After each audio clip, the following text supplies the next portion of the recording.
Picture a cable. Not a metaphor, an actual cable.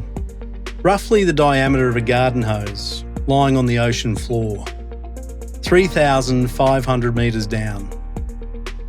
That cable is carrying financial transactions, military communications, classified government data, your emails, Google's traffic, the entire digital nervous system of the second island chain, the United States military's primary containment architecture for China. And China just proved it can cut it. At that depth, silently, with plausible deniability.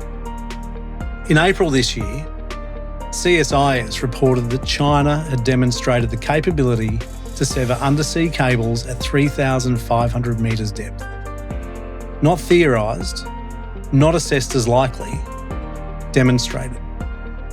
Guam, the linchpin of the US military's Indo-Pacific strategy, hosts more than a dozen fibre optic cables, serving Google, serving the Pentagon, serving the entire second island chain.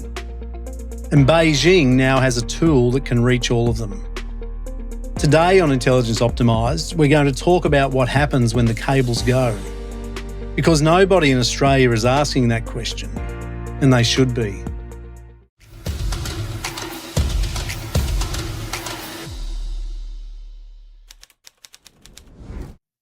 What's Australia's plan? Most people, including most policymakers, have no mental model for undersea cables. They know the internet exists. They know data moves. They assume there's some kind of redundancy. But they're wrong about what that redundancy looks like under pressure. Here's the reality. Undersea cables carry approximately 95% of international data traffic. Satellites carry the rest, and satellite capacity is nowhere near sufficient to absorb a major cable disruption, not even close.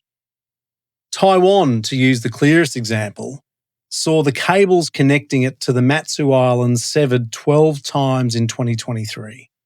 12 times.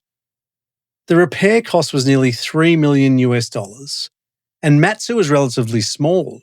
Taiwan itself, Taiwan's entire digital lifeline runs through a handful of cables that can be reached, mapped, and targeted. Now extend that logic to Guam.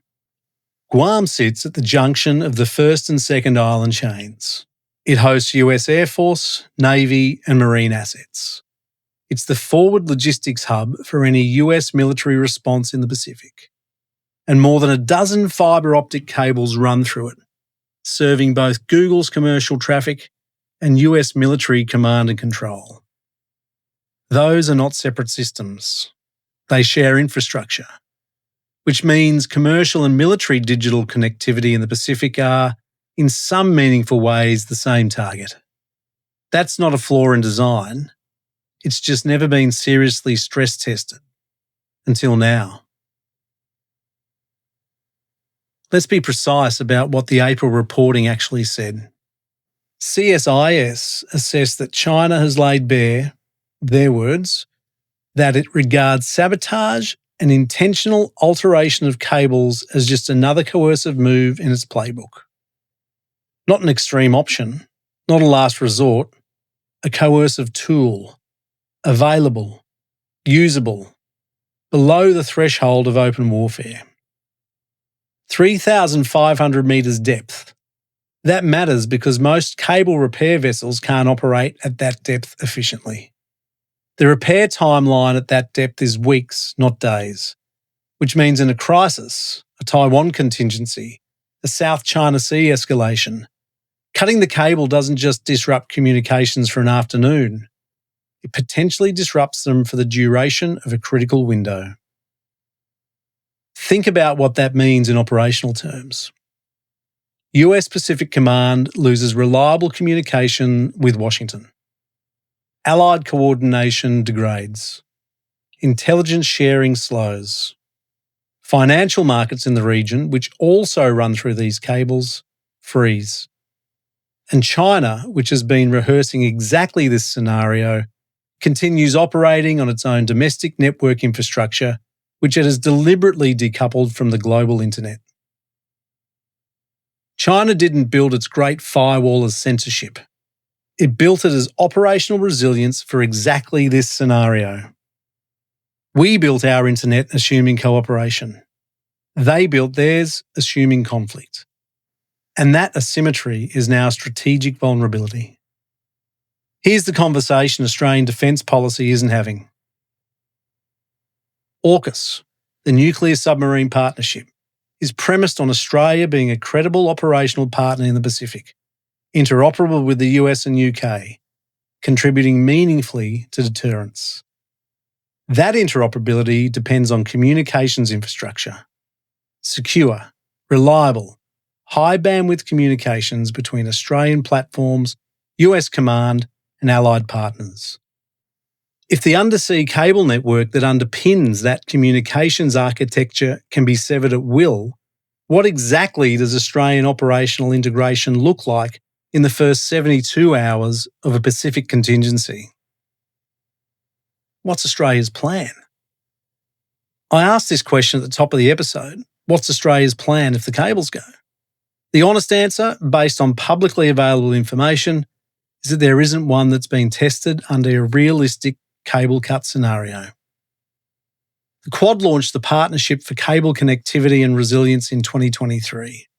The US, Japan and Australia have invested in East Micronesia cable infrastructure to counter Chinese influence in the Pacific Islands. These are good moves. They're also long-term infrastructure projects that don't solve the 72-hour problem. Satellite backup? The capacity isn't there. Starlink? It's better, but not military grade, not sufficient at scale, and it's potentially jammable in a peer conflict. I'm not saying this to be alarmist. I'm saying it because it's the honest operational assessment that someone, somewhere, should be commissioning. So let me give you the shape of what a real answer would look like. Because this isn't unknowable. It's just not prioritised. First, you need redundant cable routing. Not just more cables that take genuinely different geographic paths, so that cutting one node doesn't cascade through the network.